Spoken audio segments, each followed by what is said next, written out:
Hi welcome to Nisha's dreams. ഇന്ന് ഞാനൊരു home make over video ആണ് പ്ലാൻ ചെയ്തേക്കുന്നത്. ഹോം മേക്ക് ഓവർ എന്ന് വെച്ചാൽ ഫുള്ള് ഹോം മേക്ക് ഓവർ ചെയ്യുന്നില്ല, ഹോമിലെ കുറച്ച് ഭാഗങ്ങൾ. എൻ്റെ പൂജാ റൂം കം ഓഫീസ് റൂം, അങ്ങനെ ഓഫീസ് റൂം എന്ന് പറഞ്ഞാൽ ഒരു ചെറിയൊരു ഓഫീസ് സെറ്റപ്പ് അങ്ങനെയുണ്ട്. പൂജ റൂം തന്നെ, അവിടെ ഒരു കുറച്ച് പണികളൊക്കെ ചെയ്തിട്ടുണ്ട്. പിന്നെ അവിടെ പണികൾ, പിന്നെ ഞാൻ അവിടെ കുറച്ച് ചെറിയ ചേഞ്ചസ് ഒക്കെ വരുത്താൻ പ്ലാൻ ചെയ്യുന്നുണ്ട്. പിന്നെ ലിവിങ് റൂമിൽ ചെറിയ കുറച്ച് അറേഞ്ച്മെൻറ്റ്സ് ഇങ്ങനെയൊക്കെയാണ് പ്ലാൻ ചെയ്യുന്നത്. പിന്നെ നന്ദുവിൻ്റെ റൂമിൽ കുറച്ച് പണികൾ, അവിടെ അങ്ങനെ ഭയങ്കര മേക്ക് ഓവർ ഇല്ല, ചെറുതായിട്ടൊരു പണി ചെയ്തു. അത് ഒന്ന് ജസ്റ്റ് കാണിച്ചു തരാം. ഇത്രയൊക്കെയാണ്, ഞാൻ ചെറിയൊരു മേക്ക് ഓവറാണ് നിങ്ങൾക്ക് കാണിച്ചു തരുന്നത്. അപ്പം ഞാൻ മേക്ക് ഓവർ വീഡിയോ സ്റ്റാർട്ട് ചെയ്യുന്നതിന് മുമ്പ് സ്റ്റാർട്ട് ചെയ്തു ഇടയ്ക്കിടയ്ക്ക് ഇങ്ങനെ പൊട്ടത്തരങ്ങളൊക്കെ എൻ്റെ വായിൽ നിന്ന് വരും കേട്ടോ. ക്ഷമിക്കുക, നിങ്ങൾക്ക് ഇപ്പം സ്ഥിരമായിട്ട് കേൾക്കുന്നുണ്ട് അറിയാമല്ലോ. ഞാൻ ആദ്യം ഇതിന് പ്ലാനൊക്കെ വരച്ച് വെച്ചു കേട്ടോ. പക്ഷേ ഞാനിത് ഒത്തിരി നാളായിട്ട് പ്ലാൻ ചെയ്യുന്നതാണ് കേട്ടോ. ഇപ്പോൾ നമ്മളൊരു ഇതിപ്പോൾ കുറച്ച് പണികളൊക്കെ ചെയ്യിച്ച് ഞാൻ സ്വന്തമായിട്ട് സാധനങ്ങൾ മേടിച്ച് ചെയ്തൊരു വീഡിയോ അല്ല ഇത്. അങ്ങനെ ഉണ്ട്, സാധനങ്ങളൊക്കെ ഞാൻ കുറച്ച് ആമസോണിൽ നിന്നും കുറച്ച് ചെറുത് കടകളിൽ നിന്നൊക്കെ ഞാൻ കുറച്ച് സാധനങ്ങളൊക്കെ മേടിച്ചിട്ടുണ്ട്. പക്ഷെ അത് മാത്രമല്ല, ഇതിൻ്റെ കൂടെ കുറച്ച് ആശാരി പണിയും ഉണ്ടായിരുന്നു ഇതിനകത്ത്. അതുകൊണ്ട് തന്നെ കുറച്ച് നാളുകൾ ആയിട്ട് പ്ലാൻ ചെയ്തിട്ട് ചെയ്തതാണ്. കാരണം നമ്മളിപ്പം വീട് വെക്കുന്ന സമയത്ത് നമുക്കെല്ലാം കൂടെ ഒറ്റയടിക്ക് അങ്ങ് ചെയ്യാൻ പറ്റത്തില്ല. കാരണം കുറച്ച് ലോഫ്റ്റൊക്കെ പണിയിച്ചിട്ടുണ്ട്. ലോഫ്റ്റ് എന്ന് വെച്ചാൽ അറിയാമായിരിക്കും, അറിഞ്ഞുകൂടാത്തവർക്ക് വേണ്ടി പറയുകയാണ്. നമ്മുടെ കബോർഡ് ഫ്ലാറ്റിലൊക്കെ നമുക്ക് എപ്പോഴും ഒരു സ്പേസ് കൺസ്ട്രെയിൻറ്റ് എപ്പോഴും കാണും. വീടുകളിലാണെങ്കിൽ ആ പ്രശ്നം വരത്തില്ല. നമുക്ക് സ്റ്റോറേജ് ഏരിയ എവിടെയെങ്കിലുമൊക്കെ എല്ലാവരും എവിടെയെങ്കിലും കയറ്റിയൊക്കെ വെക്കുക സാധനങ്ങൾ. നമുക്ക് ഫ്ലാറ്റിലൊക്കെ അങ്ങനെ എവിടെയെങ്കിലും കയറ്റി സാധനങ്ങൾ സൂക്ഷിക്കാൻ പറ്റത്തില്ല. അപ്പം സ്റ്റോറേജ് സ്പേസ് ഭയങ്കര അത്യാവശ്യമാണ് ഫ്ലാറ്റിൽ.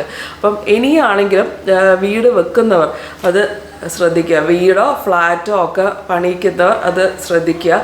ഫ്ലാറ്റിൻ്റെ ഇൻറ്റീരിയർ ചെയ്യുകയാണെങ്കിലും ഒക്കെ അത് ഒരു ശ്രദ്ധിക്കേണ്ട ഘടകമാണ്.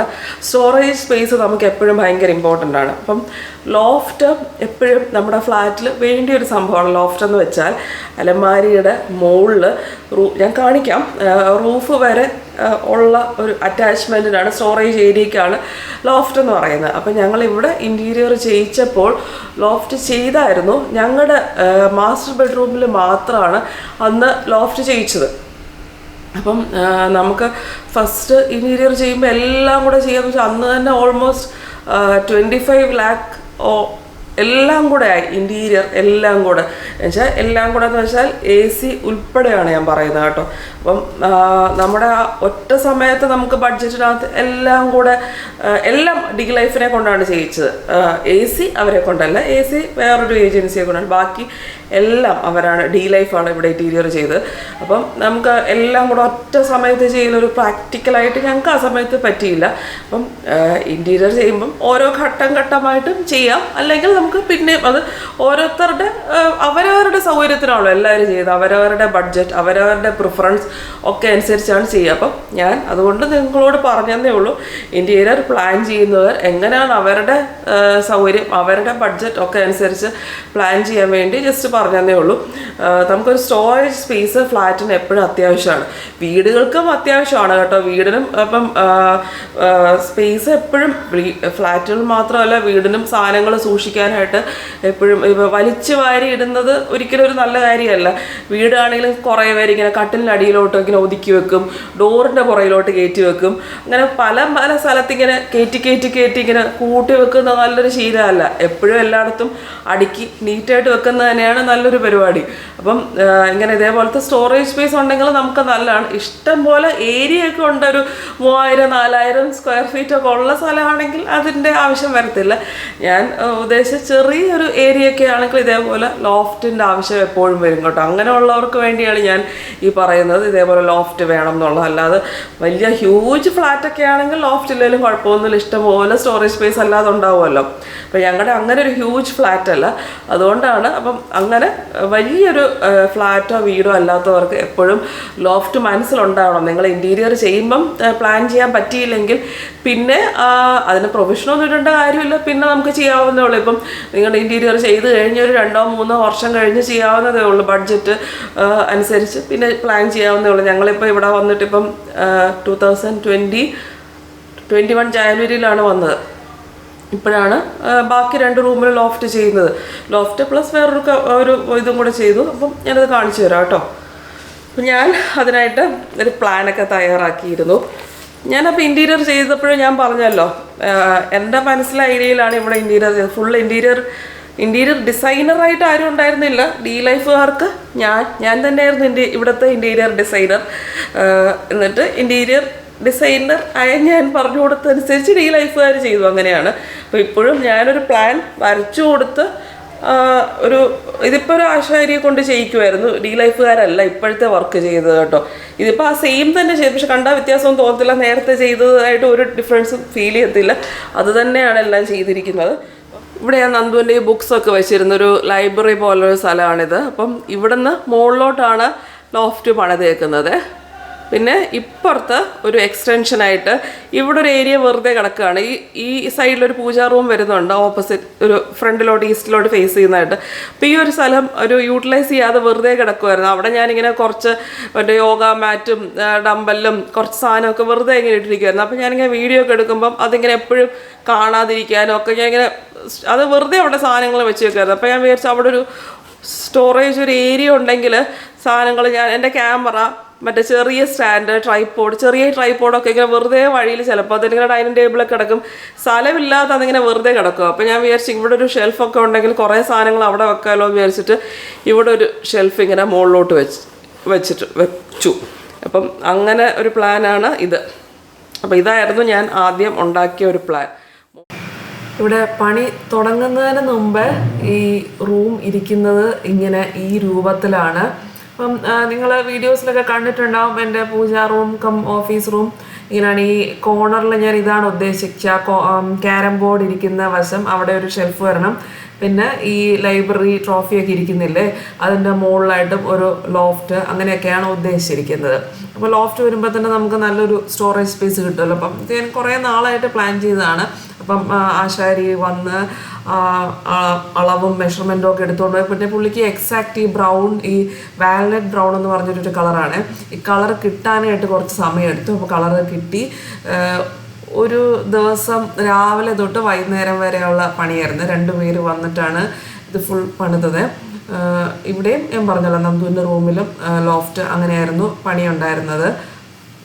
രാവിലെ തുടങ്ങി വൈകുന്നേരം വരെ, ഇവിടെ 5:30 വരെ പണിയാൻ പറ്റത്തുള്ളൂ. അപ്പോൾ തലേദിവസം കൊണ്ട് സാധനങ്ങളെല്ലാം വെച്ചിട്ട് ഇതാണ് ഞാൻ പറഞ്ഞ കോർണറിൽ വന്നിട്ടുള്ള ആ ഷെൽഫ്. ഇത് പണിതുകൊണ്ട് ഇങ്ങനെ ഫുള്ളായിട്ട് ഇങ്ങനെ ഇടയ്ക്കിടയ്ക്ക് പണിതുകൊണ്ടിരിക്കുന്നതേ ഉള്ളൂ. അപ്പം ഞാൻ ശരിക്കും ആ പണിതുകൊണ്ടിരുന്നപ്പോൾ തന്നെ വിചാരിച്ചു നല്ല ഫിനിഷിംഗ് ആയിട്ട് തന്നെ പണിതായിരുന്നു കേട്ടോ. കളറ് ഏകദേശം സെയിം കളറായിട്ട് തന്നെ വന്നു. അങ്ങനെ വലിയ ഡിഫറൻസ് ഒന്നും തന്നെ തോന്നിച്ചില്ല. ആ മുകളിലുള്ള ലോഫ്റ്റും ഇതാണ് ആ ക്രീം എക്സാക്ട് വൈറ്റ് അല്ല, ഒരു ക്രീം ഷെയ്ഡാണ്. അതുപോലെ റൂമിലെ ലോഫ്റ്റ് ജസ്റ്റ് ഫിറ്റ് ചെയ്ത് തുടങ്ങിയിട്ടേ ഉള്ളൂ. ഇവിടെ ഇരുന്ന ക്യാരം ബോർഡ് ഞാൻ മുകളിൽ ലോഫ്റ്റിൽ കയറ്റി. ഇനി എന്തെങ്കിലുമൊക്കെ സാധനങ്ങൾ വരുമ്പോഴത്തേക്കും മുകളിൽ ലോഫ്റ്റിലോട്ട് വെക്കാമല്ലോ. ഇനി ലോഫ്റ്റ് അടച്ച് ബാക്കി പരിപാടികൾ ചെയ്യുവാണേ. ഇങ്ങനത്തെ ചെറിയ ഓർഗനൈസേഴ്സ് ഞാൻ ആമസോണിൽ നിന്ന് മേടിച്ചാണ്. ഇത് ഇപ്പം 7 എണ്ണത്തിൻ്റെ ഒരു സെറ്റായിട്ട് കുഞ്ഞു കുഞ്ഞു ഓർഗനൈസേഴ്സ് ഞാൻ ലിങ്ക് ഡിസ്ക്രിപ്ഷൻ ബോക്സിൽ കൊടുക്കാം കേട്ടോ. ഞാൻ ഇതിനകത്ത് യൂസ് ചെയ്തേക്കുന്ന ആമസോണിൽ നിന്ന് മേടിച്ച സാധനങ്ങളുടെയൊക്കെ ലിങ്ക് ഡിസ്ക്രിപ്ഷൻ ബോക്സിൽ കൊടുക്കാം. അല്ലാതെ ഞാൻ ഷോപ്പിൽ നിന്ന് മേടിച്ചൊക്കെ എവിടെ നിന്നാണ് മേടിച്ചതെന്ന് വീഡിയോസ് തന്നെ ഓരോന്ന് കാണിക്കുമ്പോൾ മെൻഷൻ ചെയ്യാം കേട്ടോ. ഇതിന് 7 എണ്ണത്തിൻ്റെ അങ്ങനെ 10 എണ്ണത്തിൻ്റെ അങ്ങനെ പല റേഞ്ചിൽ ആമസോണിൽ അവൈലബിൾ ആണ്. അപ്പോൾ എനിക്കത് നല്ല യൂസ്ഫുൾ ആയിട്ട് നമുക്ക് ഡ്രസ്സിങ് ടേബിളിലും ഒക്കെ കിച്ചണിലും ഒക്കെ യൂസ് ചെയ്യാവുന്ന കുറച്ച് ഓർഗനൈസേഴ്സാണ്. ഇത് വേറെ ഒരു എന്തോ ചോക്ലേറ്റിനെക്കാണ്ടൊരു ടിന്ന്, അതിൻ്റെ അടപ്പിലോട്ട് ഈ 2 സ്റ്റാൻഡ്. ഇതിപ്പം നന്ദുവിൻ്റെ പടങ്ങളുള്ള, ഇത് നന്ദു വരച്ചതാണ് കേട്ടോ. കുറേ നാളായിട്ട് ഇവിടെ ഇരുന്ന ഗ്ലാസ് തന്നെ, നന്ദുവിൻ്റെ സ്റ്റഡി ടേബിൾ ഇരുന്നതാണിത്. ഒരു ഗ്ലാസ്സിൽ ഇങ്ങനെ നന്ദു പടങ്ങളൊക്കെ വരച്ച് വെച്ചിരുന്ന ഒരു സംഭവം. ഇങ്ങനത്തെ പോസിറ്റീവ് കോട്ട്സ് ഒക്കെ നമ്മൾ ഇതേപോലത്തെ വർക്ക് പ്ലേസിലോ സ്റ്റഡി ടേബിളിലോ ഒക്കെ ഹാങ് ചെയ്യുമ്പോഴത്തേക്കും നമുക്കത് വർക്ക് ചെയ്യുമ്പോഴോ അല്ലെങ്കിൽ പഠിക്കുമ്പോഴോ ഒക്കെ ജസ്റ്റ് നമ്മൾ വെറുതെ അത് നോക്കുമ്പോഴോ വായിക്കുമ്പോഴൊക്കെ നമുക്ക് നല്ലൊരു എനർജി ഫീൽ ചെയ്യുന്നതാണ് എനിക്ക് തോന്നിയിട്ടുള്ളത്. ഇത് ലിവിങ് റൂമിൽ ഇരുന്നാണ്. ഇതെനിക്ക് ഇങ്ങോട്ടൊന്ന് വെക്കണം എന്ന് തോന്നി. ഞാനൊരു റഗ് ഓർഡർ ചെയ്തിട്ടുണ്ടായിരുന്നു. ഈ ലോഫ്റ്റിന് വൈറ്റ് മാത്രമേ ചെയ്തിട്ടുള്ളൂ. വൈറ്റ് എന്ന് പറഞ്ഞാൽ ഈ താഴത്തെ ഈ ഒരു ക്രീം ഷെയ്ഡ്, എക്സാക്ട് വൈറ്റ് അല്ല, ഒരു ക്രീമിഷ് ഷെയ്ഡ് വരുന്നുണ്ട്. അത് മാത്രം വെച്ചിട്ടാണ് ലോഫ്റ്റ് ചെയ്തിരിക്കുന്നത്. മറ്റേടുത്ത് ആ ഒരു വാൾനട്ട് ബ്രൗൺ ആ കളറ് ഒരു ബോർഡറൊക്കെ കൊടുത്തിട്ടുണ്ട്. ഇവിടെ ഈ ഒരു ഗ്രേ കളർ എക്സാക്റ്റ് ആയിട്ട് കിട്ടുന്നുണ്ടായിരുന്നില്ല. അത് കുറേ നോക്കിയായിരുന്നു, പക്ഷെ അത് എക്സാക്റ്റ് ആയിട്ട് കിട്ടുന്നുണ്ടായിരുന്നില്ല. എക്സാക്റ്റ് ആ ഗ്രേ കളർ വന്നില്ലെങ്കിൽ അത് വൃത്തികേടാവും, പിന്നെ ഒരു ഏച്ചി കെട്ടിയതുകൊണ്ടിരിക്കും, അത് വൃത്തികേടാണ്. അപ്പം പിന്നെ ആ ക്രീം കളർ മാത്രം ചെയ്യാമെന്ന് വിചാരിച്ചിട്ടു. അപ്പം അങ്ങനെയാണ് ചെയ്തേക്കുന്നത്. അവിടെ സൈഡിൽ അറ്റത്തോട്ട് പോയിട്ടില്ല, കാരണം ഇവിടെ ഇങ്ങനെ ഈ ബ്ലൈൻഡ്സ് ഉള്ളതുകൊണ്ട് അവിടെ അങ്ങനെ ഒരു ചെറിയ പീസ് വെച്ചിട്ടാണ് ഇവിടുത്തെ ലോഫ്റ്റ് ചെയ്തത്. ലോഫ്റ്റിനകത്ത് തട്ടൊന്നുമില്ല, അത് അപ്പുറത്തും ലോഫ്റ്റിനകത്ത് തട്ടൊന്നുമില്ല കേട്ടോ. ലോഫ്റ്റിൽ തട്ട് വെച്ചാൽ നമുക്ക് വലിയ സാധനങ്ങൾ, പെട്ടികൾ ഒക്കെ വെക്കാൻ പാടാണ്. അപ്പം അത് കാരണം ലോഫ്റ്റ് ഒരു വലിയ സ്റ്റോറേജ് സ്പേസ് ആയിട്ടാണ് യൂസ് ചെയ്തിരിക്കുന്നത്. ഞാൻ 2 പോട്ട്സ് മേടിച്ചു, 2 പ്ലാന്റ്സ് വെക്കാനായിട്ട്. അപ്പം ഇത് ലിവിങ് റൂമിലാണ് ഞാൻ പ്ലാൻ ചെയ്തേക്കുന്നത്. ഇത് ഞാൻ ഇവിടെ അടുത്തൊരു ഷോപ്പിൽ നിന്ന് മേടിച്ചതാണ് കേട്ടോ. അതിൻ്റെ ഞാൻ ഷോർട്സ് മിക്കവാറും ഇപ്പം ഞാൻ ഓൾറെഡി പോസ്റ്റ് ചെയ്തിട്ടുണ്ടാവും. നിങ്ങൾ ഈ വീഡിയോ കാണുന്നതിന് മുമ്പ് തന്നെ അതിൻ്റെ ഷോർട്സ് പോസ്റ്റ് ചെയ്തിട്ടുണ്ടാവും. ഇവിടെ അടുത്ത് തന്നെ കളമശ്ശേരിയിലാണ് ആ ഷോപ്പ് കേട്ടോ. അവിടെ പോയി മേടിച്ചതാണ്. സാറ്റർഡേയ്സാണ് ഞാനും മുരളിയേട്ടനും കൂടെ എവിടെയെങ്കിലും പുറത്ത് പോകാറ്. അപ്പം ഒരു സാറ്റർഡേ മുരളിയേട്ടൻ ഫ്രണ്ട്സുമായിട്ട് എവിടെയും പോകണമായിരുന്നു. അപ്പം ഒരാഴ്ച ഫുള്ളിങ്ങനെ പുറത്ത് ഇറങ്ങാതിരുന്ന നമുക്ക് ഒരു ആഴ്ചയിൽ ഒരിക്കലെങ്കിലും പുറത്ത് പോകണ്ടേ. അപ്പം ഞാൻ വിചാരിച്ചു ഞാൻ ഈ ഷോപ്പിൽ പോവാം. പിന്നെ അവിടെ തന്നെയാണ്, അതിൻ്റെ അടുത്ത് തന്നെയാണ് അച്ഛനും അമ്മയും. അപ്പോൾ അവിടെയും കയറി ഞാൻ അച്ഛനും അമ്മയുടെ അടുത്ത് കുറച്ച് നേരം ഇരുന്നു. ഈ കടയിലും പോയി ഇത് മേടിച്ചുകൊണ്ട് വന്നു. അങ്ങനെ പോട്ട് വെക്കുന്നതിന് മുമ്പ് ഞാൻ ആ ചെടി ഒന്ന് ആദ്യം ഒരു ചരട് വെച്ചിട്ട് കെട്ടിയിട്ട് വെക്കാമെന്ന് വിചാരിച്ചു. ചെടിയിലെ 2-3 ഇലകൾ ഞാൻ അറിയാതെ ഒരെണ്ണം ഒരു കുറച്ച് മഞ്ഞ കളർ ഇല കട്ട് ചെയ്ത് കളഞ്ഞതാണ്. പക്ഷെ അതിന് പകരം ഞാൻ കണ്ണാടി വെക്കാതെ പോയി കട്ട് ചെയ്ത് നല്ലൊരു ഇലയും കൂടെ കഴിഞ്ഞ ദിവസം കട്ട് ചെയ്ത് കളഞ്ഞു. പിന്നെ ബാക്കിയെല്ലാം കൂടെ ഒന്ന് കെട്ടി ചെയ്ത് നീറ്റാക്കി വെക്കാമെന്ന് വിചാരിച്ചു. കെട്ടി നീറ്റാക്കി വെക്കാമെന്ന് വിചാരിച്ചു. കയറി വരുന്ന ഉടനെ ഈ ഒരു ചെരുപ്പ് സ്റ്റാൻഡുണ്ട്. ചെരുപ്പ് സ്റ്റാൻഡുള്ള ചെരുപ്പ് ഒരു ചെറിയ കബോർഡുണ്ട്. അതിൻ്റെ മുകളിലായിട്ട് ഈ ഒരു ഫ്രെയിം ഫിക്സ് ചെയ്തു. ഇത് ഗുരുവായൂരിൽ നിന്ന് മേടിച്ചതാണ്. കുറേ നാളായിട്ട് മേടിച്ചിട്ട് ഇങ്ങനെ തന്നെ വെച്ചേക്കുമായിരുന്നു. ഇതും ഇന്നലെയാണ് ഫിക്സ് ചെയ്തത്. ഇത് എൻട്രൻസ് ഡോറിൻ്റെ തൊട്ട് സൈഡിലായിട്ടാണ് ഇങ്ങനെ വെച്ചേക്കുന്നത്. ഇവിടെ നോക്കുമ്പോൾ ഇങ്ങനെ ഫോട്ടോ ഒരു ഫ്രെയിം വോൾ പോലെയാണ് കയറി വരുന്നിടത്ത്. ഇത് പിന്നെ ഫോട്ടോസാണ് ഇങ്ങനെ ഫുള്ളായിട്ട്.